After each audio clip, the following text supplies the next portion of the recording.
Yes S Jose അത് തന്നെയാണ് 8-ാം തീയതിയാണ് ജനവിധി നമുക്ക് മനസ്സിലാക്കാൻ സാധിക്കുക. അതിൻ്റെ ഒരു സൂചനയാണ് ഇപ്പോൾ എക്സിറ്റ് പോൾ ഫലങ്ങളിലൂടെ വ്യക്തമാകുന്നത്. ഇവിടെ നമുക്കറിയാം ഈ ഡൽഹിയുടെ രാഷ്ട്രീയം പരിശോധിക്കുമ്പോൾ ഏറെ കൗതുകകരമായൊരു വസ്തുതയുണ്ട്. ഒന്ന്, ഈ ലോക്സഭാ തെരഞ്ഞെടുപ്പിലൊക്കെയും BJPയെ കൂട്ടുചേരുന്ന അല്ലെങ്കിൽ BJPയുടെ കൂടെ നിൽക്കുന്ന സമ്പ്രദായകർ നിയമസഭാ തെരഞ്ഞെടുപ്പിലേക്ക് വരുമ്പോൾ ആം ആദ്മിക്കൊപ്പം നിൽക്കുന്ന രണ്ടു വട്ടവും അത്തരത്തിലുള്ളൊരു ചിത്രം കണ്ടു. പക്ഷേ ആ ഒരു രാഷ്ട്രീയ ചിത്രം അപ്പാടെ മാറുന്നു എന്ന് വേണം നമുക്ക് മനസ്സിലാക്കാനല്ലേ? സുരേഷ്, അങ്ങനെ തന്നെയാണ് ഇപ്പോൾ നമുക്ക് ആ ഒരു സൂചനകളിൽ നിന്ന് മനസ്സിലാക്കാൻ സാധിക്കുന്നത്. നമുക്ക് അതിന് പല ഘടകങ്ങളുണ്ട്. നേരത്തെ മോഹൻ സാർ പറഞ്ഞതുപോലെ തന്നെ ഉള്ള ചില ഘടകങ്ങൾ. പ്രധാന ഘടകമുള്ളത് അത് ഈ ഫ്രീ ബി പൊളിറ്റിക്സിൻ്റെ ഭാഗത്ത് നിന്നും കുറേ കൂടി റിയലിസ്റ്റിക്കായ ഒരു പൊളിറ്റിക്സിലേക്ക് അവർ മാറി എന്നത് അതൊരു യാഥാർത്ഥ്യബോധത്തോടെയുള്ളൊരു ചിന്ത തന്നെയാണ്.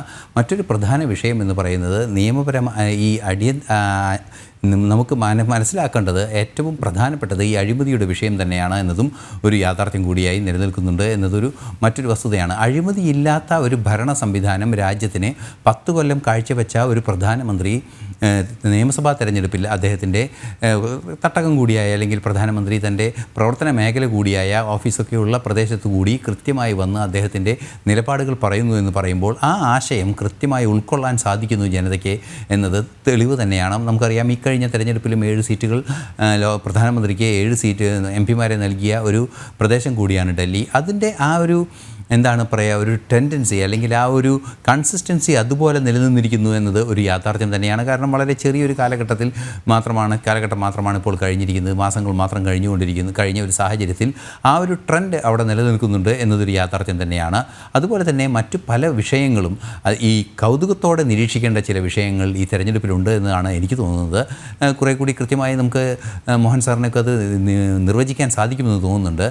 ആം ആദ്മി പാർട്ടിക്ക് ബദലായി ആം ആദ്മി പാർട്ടി വലിയ നേട്ടമുണ്ടാക്കുന്നു, കൃത്യമായ നീക്കങ്ങളുണ്ടാക്കുന്നു.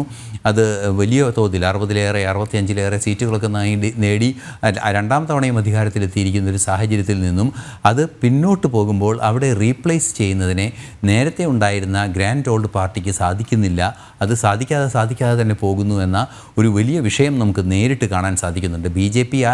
കൃത്യമായി BJPയുടെ ഒരു മുന്നേറ്റം അവിടെ സാധിക്കുന്നുണ്ട് എങ്കിൽ കൂടി ഈ INC ഇന്ത്യൻ നാഷണൽ കോൺഗ്രസ് പുറകോട്ട് പോയിക്കൊണ്ടിരിക്കുന്നു, വീണ്ടും പുറകോട്ട് പോകുന്നു.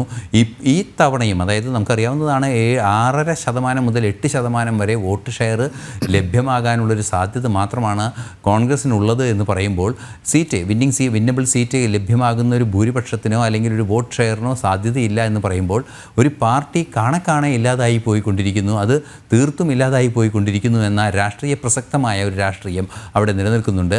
ആം ആദ്മി പാർട്ടിയും അതുപോലെ തന്നെ BJPയുമാണ് ഇപ്പോൾ പ്രധാന പ്ലെയേഴ്സ് എന്നൊരവസ്ഥയിലേക്ക്, അല്ലെങ്കിൽ പൂർണ്ണമായും അവരുടെ കയ്യിലാണ് ഡൽഹി. ഈ 2 പേരാണ് ഡൽഹിയിൽ മത്സരിക്കുന്ന രാഷ്ട്രീയ പാർട്ടികൾ എന്നൊരവസ്ഥയിലേക്ക് കാര്യങ്ങൾ ചെന്നെത്തി എന്നതാണ് മറ്റു ഗൗരവമേറിയ ഒരു വിഷയം. നമുക്കറിയാവുന്നതാണ് ഇക്കഴിഞ്ഞ ദിവസമാണ് അവസാനത്തെ ലാപ്പിലാണ് രാഹുൽ ഗാന്ധിയെല്ലാം എത്തി അതിരൂക്ഷമായ വിമർശനം കെജ്രിവാളിനെതിരെ ഉന്നയിക്കുന്നൊരു സാഹചര്യമുണ്ടായത്.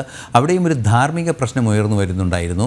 നമുക്ക് നേരത്തെ അറിയാവുന്നതാണ് ഇന്ത്യ മുന്നണിയുടെ ഭാഗമായ ആ പാർട്ടിയെ ആ തെരഞ്ഞെടുപ്പ് കഴിഞ്ഞ് അല്പ ദിവസങ്ങൾ അല്ലെങ്കിൽ മാസങ്ങൾ മാത്രം കഴിഞ്ഞ് വീണ്ടും അതിനെ ശക്തമായി തള്ളിപ്പറയുന്നൊരു സാഹചര്യം ഉണ്ടാകുന്നു. അതുപോലെ തന്നെ ഈ ഇന്ത്യ മുന്നണിയുടെ പാർട്ടി ഘടകങ്ങളായ പല പാർട്ടികളും RJD ഉൾപ്പെടെയുള്ള പാർട്ടികൾ അതൊരു പ്രാദേശിക തെരഞ്ഞെടുപ്പ് സംവിധാനമല്ല, അത് ദേശീയ തെരഞ്ഞെടുപ്പ് സംവിധാനമാണ് എന്നൊക്കെ പറയുന്നൊരു പശ്ചാത്തലം കൂടി ഉണ്ടാകുമ്പോൾ ഇതെല്ലാം തന്നെ ഒരു ആശയപരമായൊരു കൺഫ്യൂഷൻ ഉണ്ടാക്കിയിട്ടുണ്ട് ജനങ്ങളിൽ എന്നത് മറ്റൊരു യാഥാർത്ഥ്യം കൂടിയാണ്.